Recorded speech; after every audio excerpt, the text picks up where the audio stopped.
México ha tenido grandes jugadores a lo largo de la historia, jugadores que han defendido los colores de la selección.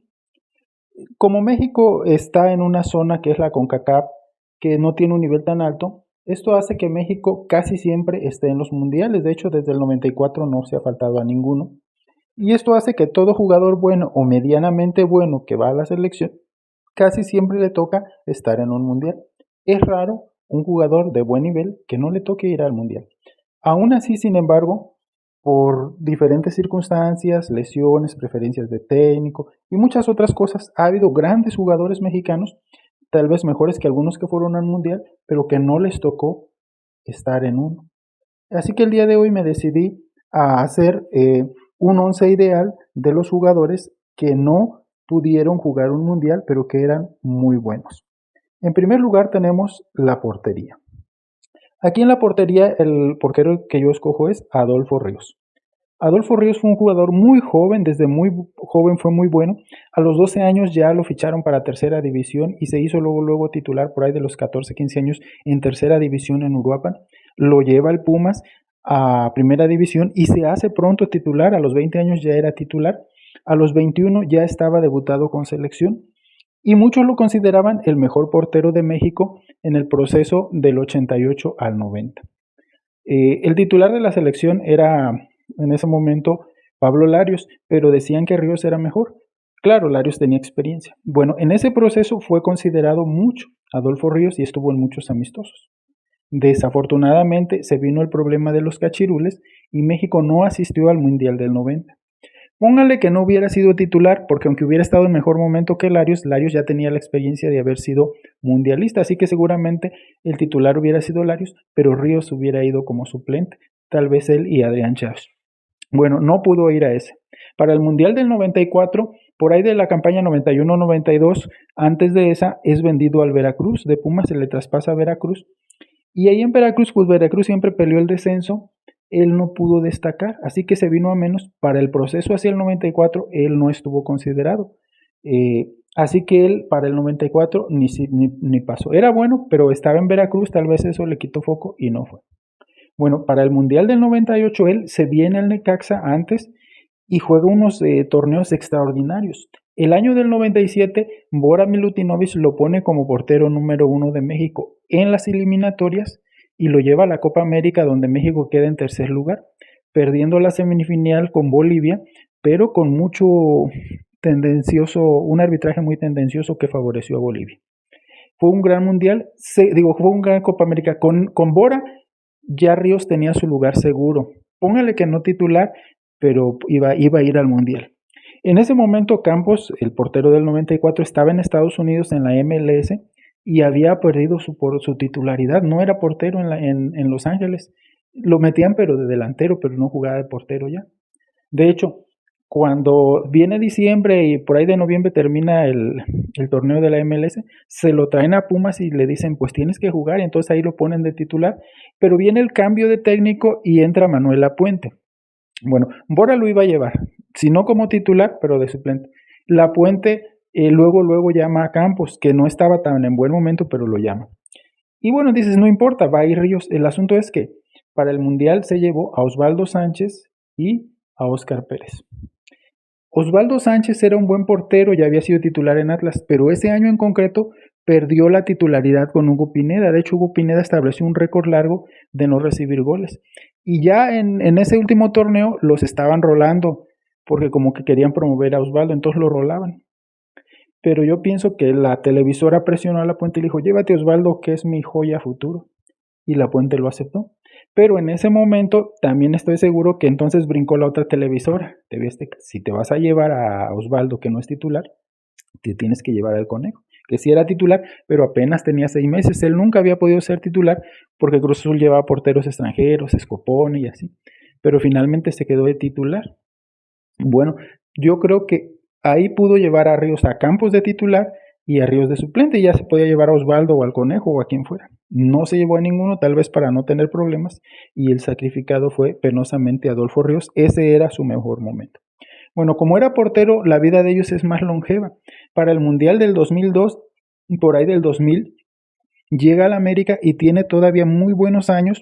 De hecho, en la final, en el 2002, previo en ese último torneo del Mundial, él hace una tajada en tiempo extra que había gol de oro. Si cae ese gol, Necaxa era campeón. Él la saca y aún así no lo llevaron. Ahí se llevaron al Conejo Pérez y a Osvaldo. En este momento sí ya eran los dos mejores. Entonces, el Conejo era el titular, Osvaldo era el suplente, pero podía ser Osvaldo el titular y Conejo el suplente, no importaba. Pero el tercer portero bien podría ser Ríos. Aquí ya Campos ya no era ni titular en su equipo, pero se lo llevan para hacer equipo, por la experiencia. El Vasco se lo llevó, pero ahí todavía pudo entrar el buen de Adolfo Ríos.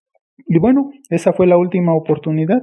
Él se retira en 2005 y siendo un portero de época, campeón con Necaxa, campeón con América, nunca pudo jugar o disputar un mundial.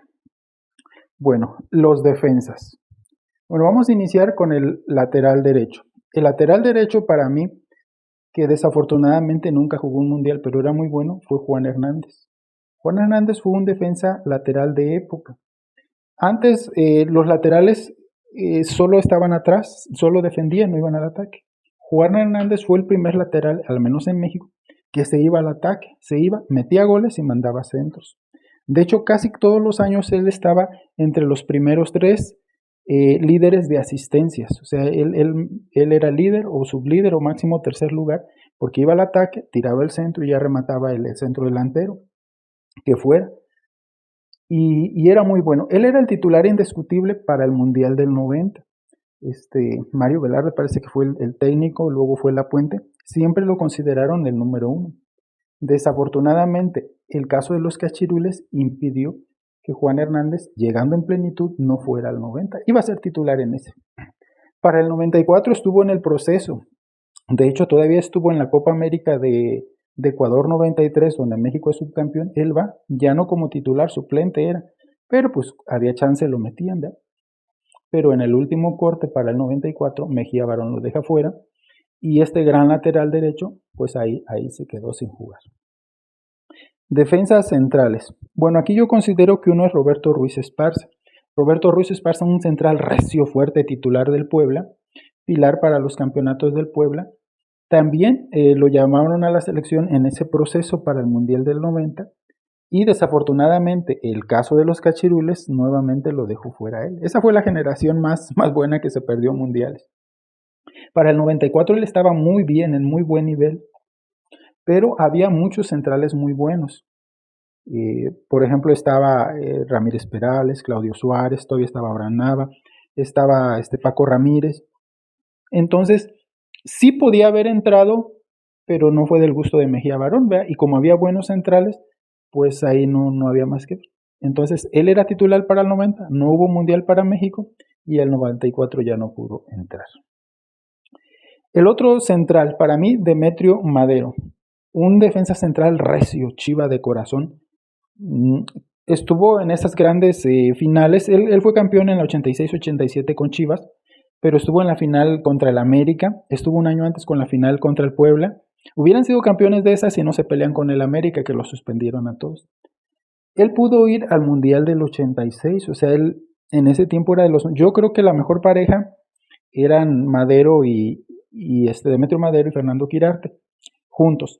Pero ya hablando los mejores eran Tena y Quirarte. Desafortunadamente, Bora, él salió de Pumas y se llevó a Félix Cruz, a Raúl Servín, que eran buenos, pero no eran ni como Tena, ni como Quirarte, ni como Demetrio Madero.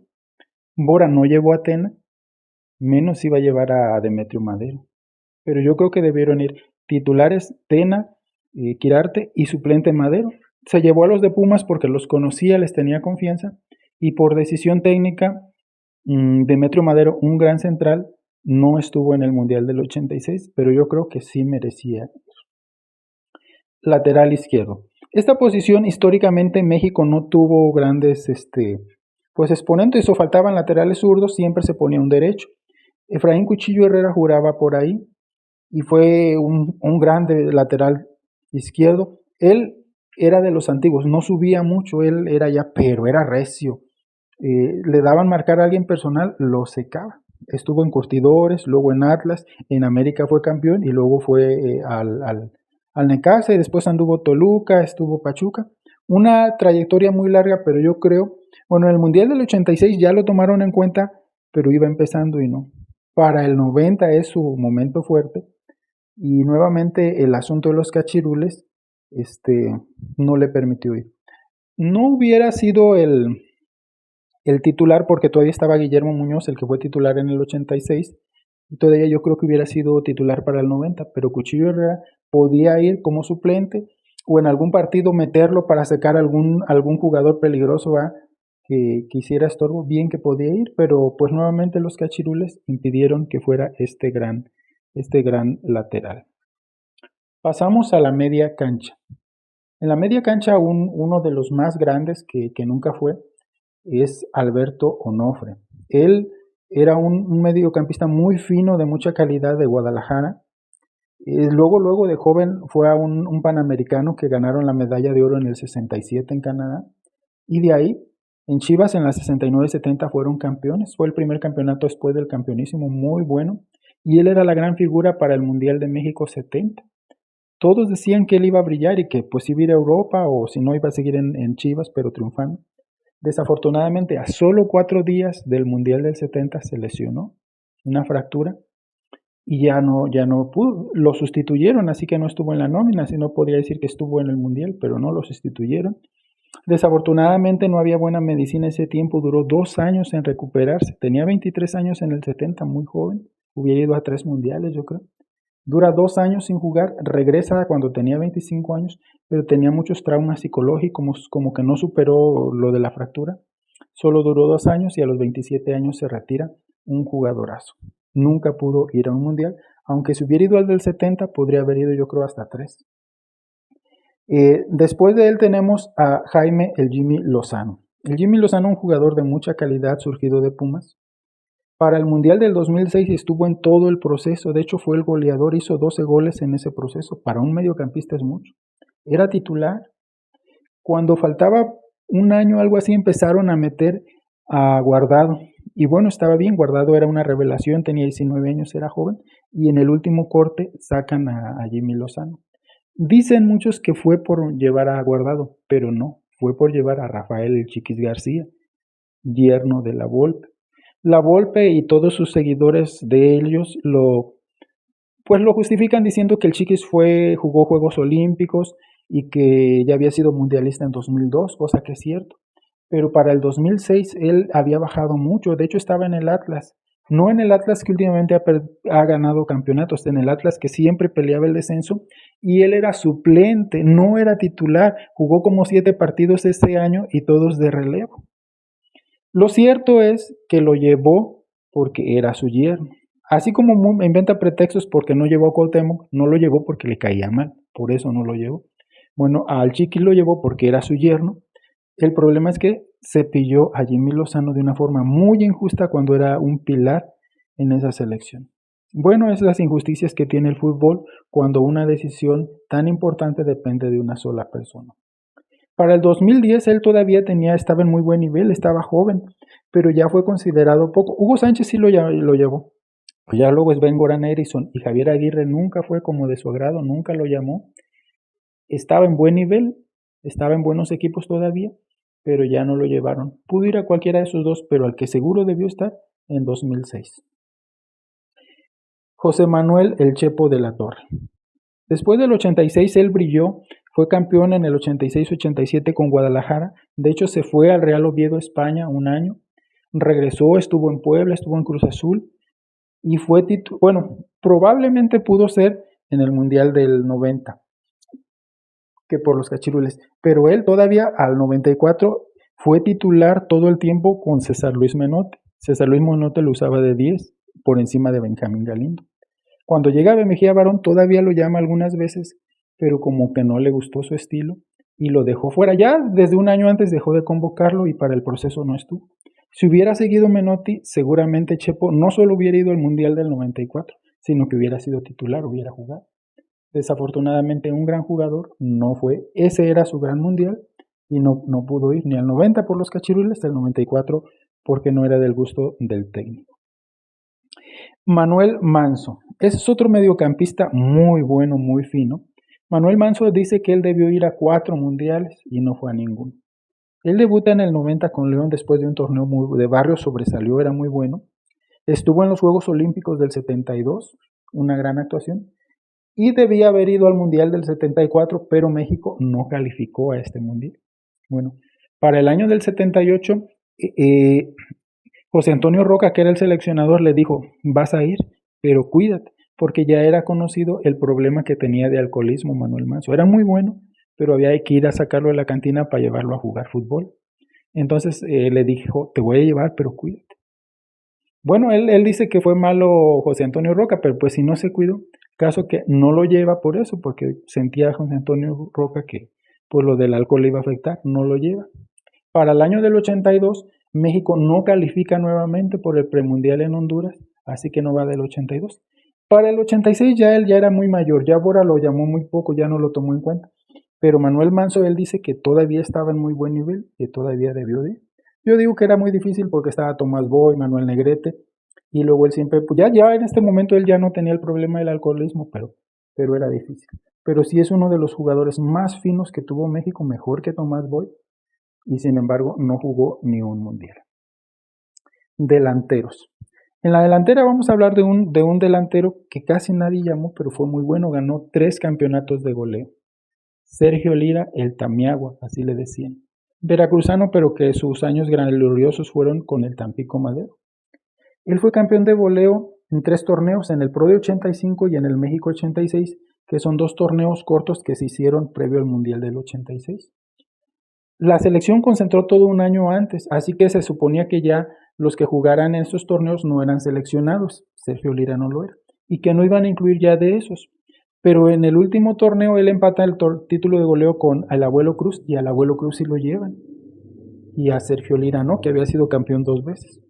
Tal vez por el estilo, porque el Abuelo Cruz era tipo extremo y provocaba muchos penales, y Lira era un rematador y ya llevaban a Hermosillo, a Hugo Sánchez, a Luis Flores, pero bien pudo tener un lugar. Luego es campeón en la 88-89 sobre Carlos Hermosillo, sobre Yayo de la Torre, sobre otros grandes goleadores. Él es campeón de goleo. Y para el 90 no lo consideraron mucho, sí lo llamaron algunas veces, pero poco. Y pues aparte México no fue a ese mundial por los cachirules, y este flamante campeón, 3 veces campeón de goleo, Sergio Lira, no estuvo en ningún mundial. El último caso sería de delantero sería Daniel Guzmán, un gran delantero que surgió después del 86, ahí en la UDG. Tuvieron a la UDG muy alto, lo llevaron a una final, siempre peleó los títulos de goleo, aunque nunca ganó. Para el 90 siempre era un fijo de los llamados, con Manuela Puente, con Mario Velarde, pero pues obviamente por el Mundial del 90 no hubo Mundial para México, no pudo ir. Pero para el 94 él estaba fuerte, estuvo en Santos, estuvo en Atlante, fue campeón con Atlante, de hecho tuvo ofertas de Europa, era seleccionado con César Luis Menotti. Cuando llega Mejía Barón todavía era seleccionado, aunque no era titular, pero lo tomaban en cuenta. Estuvo en la Copa América del 93, pero ya en el 94 ya no lo seleccionaron. Y esa era su gran oportunidad de estar ahí. No llevaron a Peláez, no lo llevaron a él, llevaron al Cadáver Valdés, hágame usted el favor. Pero bueno, eso hizo que este gran delantero, que siempre era cumplidor, no estuviera en el Mundial. Así que para mí este es mi 11 ideal de jugadores muy buenos que no estuvieron en un Mundial por parte de México. Portería, Adolfo Ríos. Lateral derecho, Juan Hernández. Defensa central, Roberto Ruiz Esparza y Demetrio Madero. Lateral izquierdo, Efraín Cuchillo Herrera. En la media, Alberto Onofre, Jaime Lozano, José Manuel de la Torre y Manuel Manso. Una media muy ofensiva, quien iba a defender, pero muchos goles iban a hacer. En la delantera, Sergio Lira y Daniel Guzmán. Bueno, pues tal vez ustedes tengan otros nombres que se me pasen, jugadores muy buenos que nunca fueron mundialistas. Me los pueden comentar. Y este fue mi 11 ideal de jugadores mexicanos buenos que nunca disputaron un mundial.